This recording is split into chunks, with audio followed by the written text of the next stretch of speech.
반갑습니다. 송주준입니다. 영상을 보시는 아마 대부분의 분들이 추미애 장관의 요즘 저런 어떤 만행을 보고 참 기가 차실 것 같습니다. 추미애 장관이 결국 헌정사상 초유의 사태를 일으켰죠. 검찰총장인 윤석열 검찰총장을 직무 배제, 사실상 잘라낸 것입니다. 어느 누구도 예상할 수 없었던 그런 이제 끔찍한 지금 만행을 저지르고 있는 것인데, 글쎄요, 윤석열 검찰총장의 입장이 시간이 지나면 지나갈수록 추미애 장관이 기대하기에는 입지가 좁아질 거라고 기대가 될 것 같습니다만, 제가 보기에는 오히려 상황이 더 좋아지는 것 같습니다. 가장 이제 우리가 그거를 볼 수 있는 지표는 선호도 조사, 지지율 이런 것이 되겠죠. 윤석열 검찰총장은 자기가 정치를 하겠다라는 뜻을 내비친 적이 한 번도 없습니다. 암시를 한 적은 있었죠, 그렇죠? 그러나 내가 출마를 하겠다 그런 얘기를 한 적이 없음에도 불구하고 이미 차기 대권 후보로 인식이 되고 있습니다. 이 모든 공들은 추미애 장관에게 돌려야 될 것입니다. 이번에 했던 직무배제 같은 경우도 마찬가지 차원으로 우리가 좀 봐야 됩니다. 현재 지금 추미애 장관이 직무배제를 한다라고 했었을 때 내세웠던 근거가 몇 가지가 있거든요. 그 중에서 가장 지금 핵심이 되는 것이 뭐냐? 불법 사찰 문제입니다. 그래서 지금 흘러가고 있는 모습을 가만히 보시게 되면은 집권 여당과 추미애 장관에서 밀어붙이고 있는 건 5가지 이유 가운데 4가지는 이제 이미 사라진 상태고요. 그 중에서 다 사라지고 한 가지 남아있는 게 이 불법 사찰의 문제입니다. 가만히 보시게 되면 여당 의원들도 계속 밀어붙이는 게 사찰 문건, 이거를 가지고 지금 밀어붙이고 있습니다. 사실상 추미애 장관이 지금 유일하게 밀어붙이고 있고 유일하게 믿고 있는 수단이 바로 이 불법 사찰 문건인데, 오늘 제가 추미애 장관에게 드리고 싶은 말씀은 참으로 불행하게도 이 문건조차도 윤석열 검찰총장의 입지를 줄일 수는 없을 것 같다라는 것입니다. 오히려 이 문건을 통해 가지고 전세가 다시 역전이 될 것 같다. 오늘 제가 영상을 통해서 그 점을 말씀드리고자 합니다. 어떤 내용인지 같이 한번 좀 보시죠. 자, 윤석열 검찰총장의 입지가 겉모습만 봤을 때는 굉장히 좀 줄어드는 것처럼 보입니다. 사실 지금 추미애 장관 쪽에서 밀어붙이고 있는 가장 중요한 요소가 바로 법관 명단, 즉 불법 사찰 문건이다라는 것인데요. 해당 내용에 대해서 양측의 입장이 지금 극명하게 갈리고 있습니다. 추미애 장관은 불법 사찰이다라고 얘기하고 있고요. 이낙연 대표 또한 마찬가지로 법치주의에 대한 도전이다 이렇게까지 얘기를 했죠. 하지만 윤석열 검찰총장 쪽에서나 실제로 문건을 작성한 부장검사는 공소 유지를 위해서 언론에 공개가 된 자료를 참고해 만든 자료다라고 반박을 했습니다. 우선 일단 저기서 제일 중요한 반박의 내용이 무엇이냐면 언론에 공개가 되어 있는 내용, 그거를 기반으로 해서 문건을 만들었다, 이 내용입니다. 만약에 언론에 이미 공개가 되어 있다라고 한다면 불법 사찰이라고 하는 것은 적용이 될 수가 없겠죠. 이미 공개가 되어 있으니까. 그래서 윤석열 검찰총장 쪽에서 지금 반박하고 있는 내용이 무엇이냐? 이미 다 공개가 되어 있는 내용을 가지고 문건을 만든 것이고, 그 문건에 있는 내용을 봤냐? 그 문건에 있는 내용을 보게 되면은 이 지금 판사에 대해 가지고 뭔가 개인적인 성향 이런 것들을 작성하는 차원이 아니라 검사들이 평가하는 내용, 그 판사에 대해서 공소장을 우리가 잘 뭔가 통과가 되고 이렇게 하기 위해서 어떤 내용을 신경을 써야 되는지 그 정도가 담겨 있는 내용에 불과하다라는 거예요. 그 윤석열 검찰총장 쪽에서 지금 얘기를 하는 것처럼, 야, 이거는 마치 시험 대비를 하는 학생이 그 교수님의 출제 경향을 공부하는 것과 똑같은 것이다. 그냥 다 공개가 되어 있는 내용에다가, 그리고 공소장을 이미 통과를 시켰던 검사들이 그 판사에 대해서 내렸던 평가, 그 정도가 지금 들어가 있는데 이게 어떻게 불법 사찰이 될 수가 있다라는 것이냐. 자, 그럼 우리가 한번 좀 따져봐야 되겠습니다. 정말 누구의 말이 진실인 것일까? 추미애 장관 쪽에서는 불법 사찰이다, 언론에 공개가 되기는 뭐가 공개가 됐다라는 것이냐, 불법 사찰이다, 이런 입장인 것이고, 윤석열 검찰총장 쪽에서는 언론에 다 공개가 되어 있는 내용이다, 이런 입장인데 누구의 말이 맞는 것일까? 우리가 한번 따져봐야 되겠습니다. 근데 이 두 사람의 말 중에서 누가 맞는지를 따지는데 중요한 키맨의 역할을 하는 사람이 바로 누구냐? 바로 양승태 전 대법원장입니다. 자, 이번 문건에서 들어가 있던 내용 중에서 중요한 내용 중에 한 가지가 뭐냐면 A 판사에 대해서 이런 식으로 적혀 있다라는 거예요.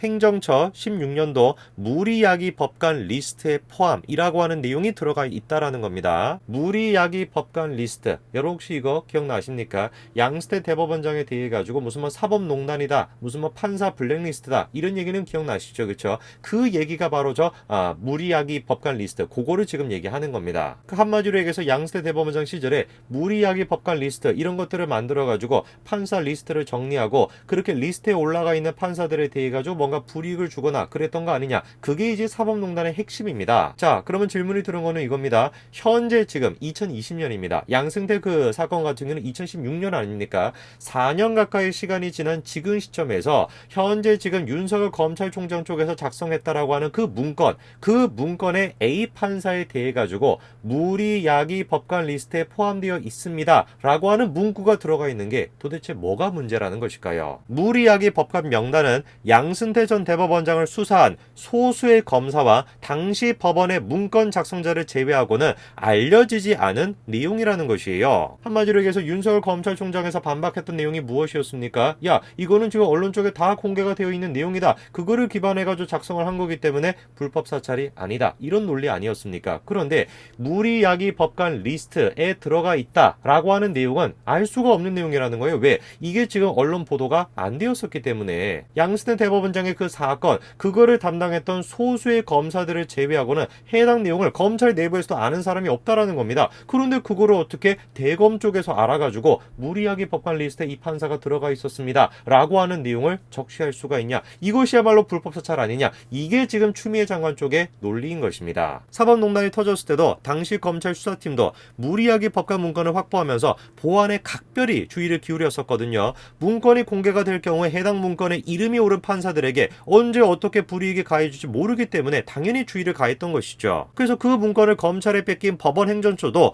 마찬가지로 검사들에게 보안을 신신당부했던 것입니다. 바로 저런 이유 때문에 이번에 이 사건이 터졌을 때 제주도였나요? 제가 기억이 안 나는데 제주도의 한 부장판사님이 뭐라고 막 강력하게 공격을 했었습니까? 야, 어떻게 지금 검찰이 이 사법부에 지금 머리 꼭대기 위로 올라가겠다라는 것이냐? 어떻게 이런 식의 지금 문건을 작성할 수가 있냐? 강력하게 비판했던 것입니다. 왜? 그 문건 안에 지금 어떤 내용이 들어가 있다 보니까 무리야기 법관 리스트에 포함되어 있는 판사였습니다 라고 하는 문건이 들어가 있다 보니까 그래서 특히나 예민하게 반응을 했던 것이죠. 복수의 현직 판사들도 지금 뭐라고 얘기하고 있습니까? 검찰에서 양 전 대법원장의 수사를 할 때부터 압수수색으로 확보한 판사 자료를 다른 용도로 활용할 것이라고 하는 우려가 컸었다라는 것이죠. 그래서 그랬던 것일까요? 해당 지금 내용을 수사했던 검사들도 몇 번에 걸쳐가지고 해명을 했었습니다. 이 문건의 중요성을 잘 알고 있다. 수사팀의 다른 검사와 공유하지 않고 각 문건을 암호화해가지고 보관 중이다. 대검으로부터 무리야기 법관과 관련해가지고 어떠한 문의도 받지 않았다. A 검사 등 극히 소수의 검사를 제외하고는 무리야기 법관 명단을 본 수사팀원이 없다. 그런데 저런 식으로 해명을 했음에도 불구하고 지금 와가지고 추미애 장관 쪽에서 주장하는 걸 들어보니까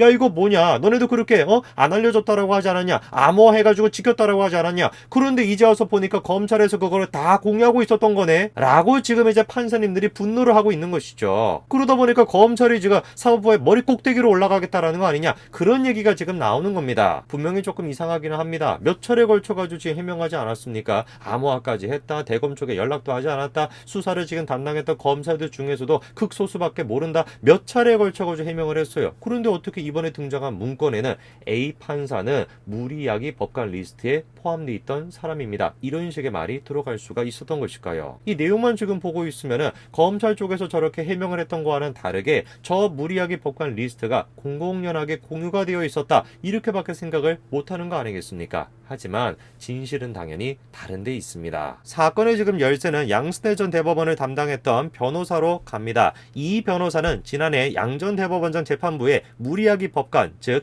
양 전 대법원장의 피해자인 A 판사가 포함됐다라고 하는 문제를 제기했습니다. 이에 재판장과 이 변호사, 검찰 공판팀 검사 2명이 합의실에서 이 문제를 논의했고 문제가 없다라고 하는 결론을 내린 것이죠. 양 전 대법원장 공판팀 검사들도 이때서야 A 판사가 무리야기 법관에 들어갔다라는 것을 알게 됐다라는 겁니다. 바로 그때 공판팀이 알게 됐던 내용, 그 내용을 리마인드 차원에서 이번에 문건에 작성을 했다. 그게 다라는 겁니다. 그러니까 한마디로 얘기해서 이미 법정에 다 언급이 됐던 것이에요. 그 재판장도 아는 것이고 변호사도 아는 것이고 공판팀도 아는 것이고 다 아는 거 아닙니까? 심지어 공판팀 같은 경우는 A 판사가 우려야기 법관 리스트에 들어갔다라는 사실을 그제서야 처음으로 알았다라는 것이에요. 그리고 이번에 문건을 작성을 할 때도 그때 바로 공판팀이 알게 됐다라고 하는 내용, 그거를 리마인드하는 차원에서 거기다가 적었다. 명단 거기가 소속이 되어 있다라는 내용을 적었다. 그게 다라는 것입니다. 만약에 정말로 불법 사찰이 있었다라고 한다면 추미애 장관 쪽에서 딱 한 가지만 보여주면 되는 것이에요. 그 무리 야기 법관 리스트에 들어가 있는 A 판사 말고 다른 판사가 또 있을 거 아닙니까? 여러 판사가 있을 거 아니에요.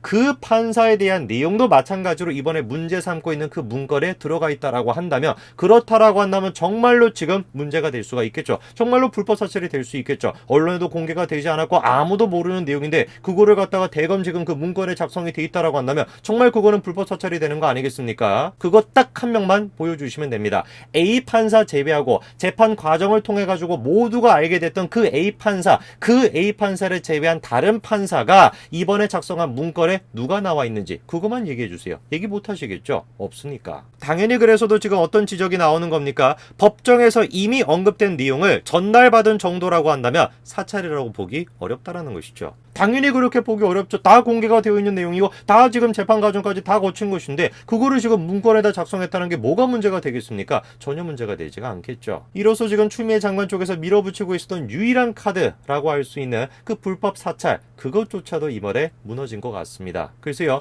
추미애 장관이 어디까지 과연 버틸 수 있을까 흥미진진하게 제가 한번 지켜보고 여러분들한테 말씀드리겠습니다. 오늘까지 말씀드리겠습니다. 감사합니다.